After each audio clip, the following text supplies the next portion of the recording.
Assalamualaikum warahmatullahi wabarakatuh. Alhamdulillahilladzi khalaqal mauta wal hayata liyabluwakum ayyukum ahsanu amala wa huwal azizul ghafur. Asyhadu an la ilaha illallah wahdahu la syarikalah wa asyhadu anna Muhammadan abduhu wa rasuluhu la nabiyya ba'dah. Allahumma salli wa sallim wa barik ala habibina wa sayyidina wa maulana Muhammad wa ala alihi wa ashabihi wa man tabi'ahum bi ihsanin ila yaumiddin. Yang terhormat kaum muslimin, kaum muslimat dimanapun berada, judul kajian kita saat ini adalah Kaifa nata'amal ma'al Qur'anil Karim. Bagaimana kita berinteraksi dengan Al-Quran. Pertama, kita harus memahami dulu apa itu Al-Quran. Al-Quran secara bahasa berasal dari bahasa Arab. Qara'a yaqra'u qira'atan wa Qur'anan. Artinya bacaan. Tapi menurut pengertian yang sebenarnya, menurut istilah para ulama, Al-Quran itu adalah kalamullah. Jadi Al-Quran ini adalah ucapan Allah. Bukan ucapan Nabi, bukan ucapan manusia. Tapi ucapan Allah yang berbahasa Arab. Jadi kalau ada terjemahan itu bukan Al-Quran. Yang Quran pasti berbahasa Arab. Dan mengandung mukjizat. Diturunkan kepada Nabi Muhammad SAW melalui malaikat Jibril. Jadi semua Quran diturunkan melalui malaikat Jibril.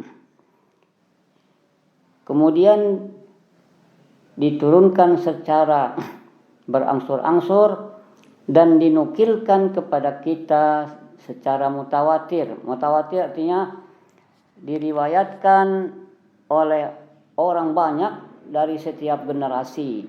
Sejak zaman Nabi sampai kepada kita. Kemudian diawali dengan surat Al-Fatihah dan diakhiri dengan surat An-Nas. Al-Quran terdiri dari 114 surat dan 30 juz. Itulah pengertian Al-Quran. Semua yang berhubungan dengan Al-Quran mendapat kemuliaan. Al-Quran diturunkan Allah melalui malaikat Jibril. Malaikat Jibril adalah malaikat yang paling mulia. Bosnya malaikat itu Jibril. Wa innahu latanzilu rabbil alamin. Nazala bihi ruhul amin ala qalbika litakuna minal munzirin bilisanin arabiyyin mubin. Dalam surat Asy-Syu'ara ayat 192 sampai 195. Al-Quran diturunkan dari Tuhan Allah, Tuhan sekalian alam, dibawa oleh malaikat Jibril kepada Nabi Muhammad sebagai peringatan dengan bahasa Arab. Jadi malaikat Jibril malaikat paling mulia. Pada malam Qadar tanazzalul malaikatu waruhu fiha biizni rabbihim min kulli amr. Pada malam Qadar seluruh malaikat turun ke bumi beribadah. Termasuk bosnya malaikat itu Jibril. Jadi Jibril itu malaikat paling mulia. Kemudian Al-Quran diturunkan oleh malaikat Jibril, melalui malaikat Jibril kepada Nabi Muhammad. Nabi Muhammad adalah Nabi yang paling mulia. Sayyidul Anbiya wal Mursalin, penghulu segala Nabi. Jadi semua yang berhubungan dengan Quran mendapat kemuliaan. Banyak hari berbilang hari, tidak semulia hari Jumat. Banyak nabi berbilang nabi, tidak semulia Nabi Muhammad. Banyak bulan berbilang bulan, tidak semulia bulan Ramadan. Kemudian Al-Quran diturunkan oleh Allah melalui malaikat Jibril. Jibril malaikat paling mulia. Diturunkan kepada Nabi Muhammad. Nabi Muhammad Nabi yang paling mulia. Diturunkan Al-Quran pada bulan Ramadan. Bulan Ramadan, bulan yang paling mulia. Syahrul Ramadan alladzi unzila fihi al-Quran hudal linnas wa bayyinatin minal huda wal furqan. Bulan Ramadan, bulan diturunkannya Al-Quran sebagai petunjuk bagi manusia agar dia bisa membedakan mana yang baik, mana yang buruk. Quran diturunkan pada malam Qadar. Malam Qadar adalah malam yang paling mulia. Inna anzalnahu fi lailatul qadr. Wa ma adraka ma lailatul qadr? Lailatul qadri khairum min alfi syahr. Diturunkan pada malam Qadar, malam yang paling mulia. Kemudian Al-Quran diturunkan di Mekah. Mekah adalah kota yang paling mulia, Ummul Qura. Banyak orang pergi ke Bali, tapi nggak mau pergi lagi. Tapi kalau kita sudah pergi ke Mekah, sudah 1 kali mau 2 kali, sudah 2 kali mau 3 kali. Mekah kota yang paling mulia. Jadi semua yang berhubungan dengan Quran adalah yang paling mulia. Maka orang yang mau mempelajari Al-Quran, belajar membaca, menghafal dan berinteraksi adalah orang yang paling mulia. Khairukum man ta'allamal Qur'an wa 'allamahu. Sebaik-baik kamu yang mau mempelajari Quran dan mau mengajarkannya. Dan orang yang suka membaca Al-Quran adalah keluarga Allah. Nabi bersabda, Inna lillahi ahlin minan nas. Allah punya keluarga di antara manusia itu. Sahabat bertanya, wa man hum ya Rasulullah? Siapa itu keluarga Allah ya Rasulullah? Qala hum ahlul Quran. Keluarga Allah itu adalah orang yang suka berinteraksi dengan Quran. Wa khasatuh. Jangankan jadi keluarga Allah, jadi keluarga gubernur saja kita bangga. Saya ini keluarga presiden loh, saya ini keluarga menteri nih. Ini keluarga Allah. Baik, lalu bagaimana kita berinteraksi dengan Al-Quran? Pertama tentu kita membacanya. Sesuai dengan namanya Al-Quran, tentu harus dibaca. Iqra'ul Quran fa innahu ya'ti yaumal qiyamah syafi'an li ashabi. Bacalah Quran, karena Quran akan memberi syafaat kepada orang yang membacanya. Ya kalau bisa odot, one day one juice ya alhamdulillah. Tapi kalau tidak bisa, boleh saja one day one page. 1 hari 1 halaman, ya berapa bisanya. Yang penting dibaca. Kemudian berinteraksi dengan Quran, dibaca.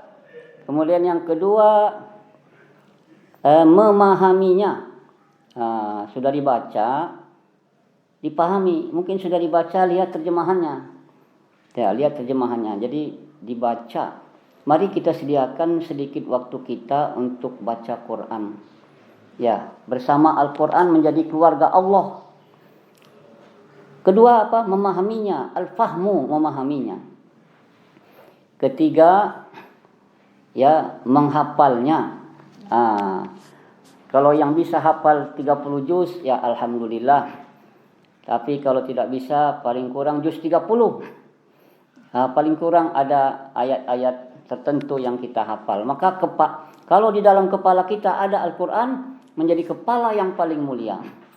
Kalau rumah kita sering baca Al-Quran, menjadi rumah yang paling mulia. Dan siapa yang menghina Al-Quran, dia akan dihinakan oleh Allah Subhanahu wa Ta'ala. Jadi bagaimana berinteraksi dengan Quran? Pertama, selalu membacanya. Bukan baca Quran di bulan Ramadan saja, atau ketika untuk orang mati saja. Quran ini bukan untuk orang mati, tapi untuk orang yang hidup. Kedua, memahaminya. Memahami maknanya, mempelajari isinya. Yang ketiga, yaitu menghafalnya. Dan yang keempat, mengamalkannya. Al-Quran menyuruh kita menutup aurat, kita tutup aurat. Quran menyuruh kita meninggalkan riba, pinjam meminjam, pakai bunga, rentenir. Mari kita tinggalkan. Jadi pertama membacanya, kedua memahaminya, ketiga menghafalnya. Keempat, berusaha mengamalkannya. Dan yang kelima, memperjuangkannya. Ya, isi Al-Quran itu diperjuangkan bagi bapak-bapak, ibu-ibu, saudara-saudari yang punya posisi jabatan. Gunakan jabatan itu untuk membela Al-Quran, untuk membela agama Allah. Gunakan jabatan untuk membela agama Allah. Gunakan kekayaan untuk membela agama Allah. Mudah-mudahan kita menjadi ahlul Quran, ahlullah. Orang yang suka berinteraksi dengan Quran adalah keluarga Allah. Dan siapa yang menghinakan Al-Quran, maka Allah akan menghinakannya. Demikian saja. Mudah-mudahan ada faedahnya. Assalamualaikum warahmatullahi wabarakatuh.